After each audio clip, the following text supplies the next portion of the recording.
Let's sing Merry Christmas and a Happy Holiday.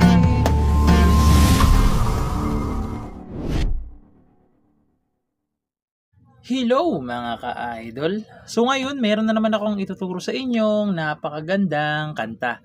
So itong kantang ituturo ko ngayon sa inyo ay pwede nyo ngayong pangaroling na. So pangaroling to.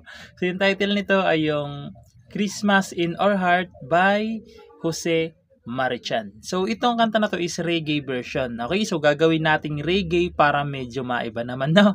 So ito, meron na kayong pangaroling. So, dito pala mga ka-idol is magiging dalawang klase yung reggae pattern natin. Okay? So, yung reggae pattern natin, so dito man tayo. So, magbe-bass kayo na isasama nyo yung string. Okay? So, ganito. Tapos, strum, pababa. Tapos, bass muna ulit. Tapos, stop sa string. Strum down, pababa. Okay? So, ganito siya. Tapos, strum down. Bass. Stop. Okay, so ganun siya, no? Naputol, pagpasesan nyo na. Nawala na ano kasi yung ano natin.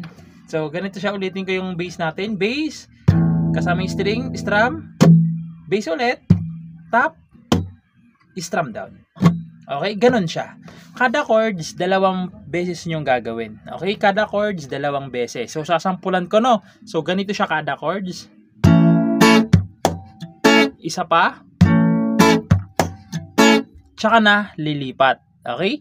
Pag may open-close parenthesis naman is isang beses na lang. Okay? Pag nasa loob ng open-close parenthesis yung chords, isang beses na lang. So, ganito na lang yung reggae na gagawin ninyo. Lilipat na kaagad. Okay? So, sana naintindihan nyo, no? Nakalagay naman dyan yung reggae pattern natin. So, ngayon, proceed na tayo dito sa kanyang whole verse. So, yung whole verse dito mga ka-idol, kung mapapansin nyo, no, may mga nasa loob ng open-close parenthesis na mga chords, no? So, yung chords dyan is D minor. So, yung D minor sa 5th fret, naka-bar 1, 2, 3, 4, 5. Bar nyo sa 5th fret. Dito naman sa 6th fret ay 2nd string. Sa 7th fret, 4th, tsaka 3rd string. Ayan yung D minor. Okay? Sunod, pupunta kayo ng G minor na may open-close parenthesis. Okay, so yung G minor sa 3rd fret lang yan naka-bar, 1, 2, 3. Dito naman sa 5th fret, 5th string tsaka 4th string lang. Okay, may open-close parenthesis. Ibig sabihin, isang beses nyo na lang gagawin yung reggae pattern natin. Okay, ayan, G minor. Tapos pupunta kayo ng A na may open-close parenthesis din. So yung A sa 5th fret, naka-bar yan sa 5th fret. Dito naman sa 6th fret nya, sa 3rd string, sa 7th fret ay 5th tsaka 4th string. Ayan yung A na may open-close parenthesis. Tapos babalik lang kayo ng G minor na wala ng open-close parenthesis. Okay? G minor na walang open-close parenthesis. Tapos babalik naman ulit kayo ng A na may open-close parenthesis na naman. D minor meron na naman ulit. Tapos isa pang D minor na wala namang open. Okay? D minor isa na walang open-close parenthesis. Okay? Pagkatapos niyan, pupunta kayo ng D na may open-close parenthesis. So yun, D nga pala, sa 5th fret naka-bar. Sa 7th fret ay 2nd string, 3rd tsaka 4th lang. Okay? Ayan yung D na may open-close parenthesis. Tapos pupunta kayo ng G minor na wala na namang open-close parenthesis. Okay? Tapos babalik lang kayo ng D minor na may open-close parenthesis. A na may open-close parenthesis, D minor na may open-close parenthesis. Okay? So, yan yung kanyang whole verse, no? So, sana naintindihan niyo yung chords na yan, no? Kasi halos paulit-ulit lang naman kasi yan, nagkapapalit-palit lang kasi sila ng pag-reggae, kaya hiniwalay-hiwalay ko na lang, no? So, ganito naman siya tugtugan para mas maintindihan nyo. So, ganito siya. Whenever I see girls and boys selling lantern on the street, I remember the child in the manger has his sleep. Whenever there are people giving gifts, exchanging cards, I believe that Christmas it's truly in their heart. Let's light So, papasok yung kanyang pre-chorus. Doon na yun sa part na let's light on Christmas tree. So, papasok naman doon. So, ngayon, proceed naman tayo sa kanyang pre-chorus. So, yung pre-chorus niya mga ka-idol is C lang. So, yung C, nasa 3rd fret nakabar kayo. Sa 5th fret ay 2nd string, 3rd tsaka 4th. Ayan yung C. Tapos, F. So, yung F na gagamitin natin is yung normal na lang. Kung gusto niya naman yung dito, so nakadepende na sa inyo. Pero dito yung ituturo natin para malapit lang yung C, okay?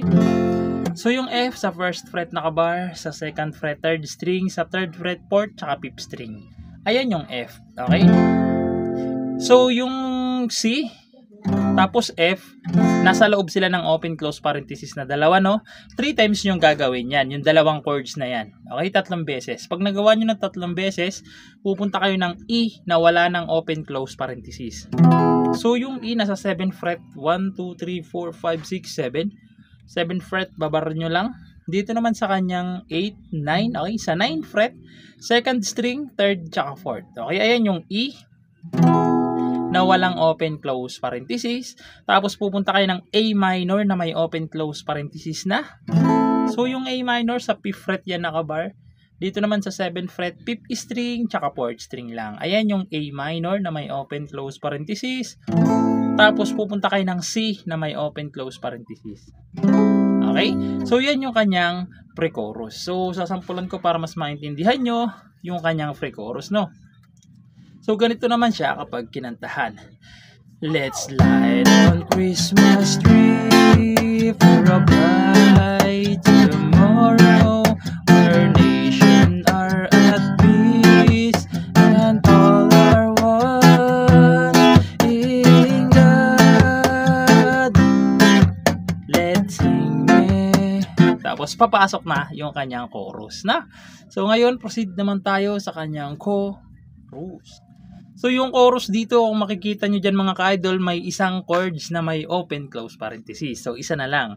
So, yung chords dyan is F, B flat. So, yung B flat, yung gagamitin natin na normal lang. Sa 1st fret nakabar, sa 3rd fret, 2nd string, 3rd tsaka 4th. Okay? B flat. Tapos, pupunta kayo ng C. Tapos, isa pang C na may open close parenthesis. Okay? Isang C na may open close parenthesis. Okay, kasi dalawa yung C na yan, yung isang C wala ang open close parenthesis, itong pangalawa meron na. Okay, ayan. So malinaw tayo dyan, no? Tapos babalik kayo ng F. Okay? So yung lahat ng chords na yan, okay, yung buong chords na yan, 2 times yung gagawin sa chorus. Okay, 2 beses. So ganito naman siya pag kinantahan sa chorus. So para mas maintindihan nyo. Let's Merry Christmas and a happy holiday. This season may we never forget the love we have from Jesus. Isa pa. Want to guide us from another New Year's stars. May the spirit of Christmas be always in our heart. Tapos, verse ulit.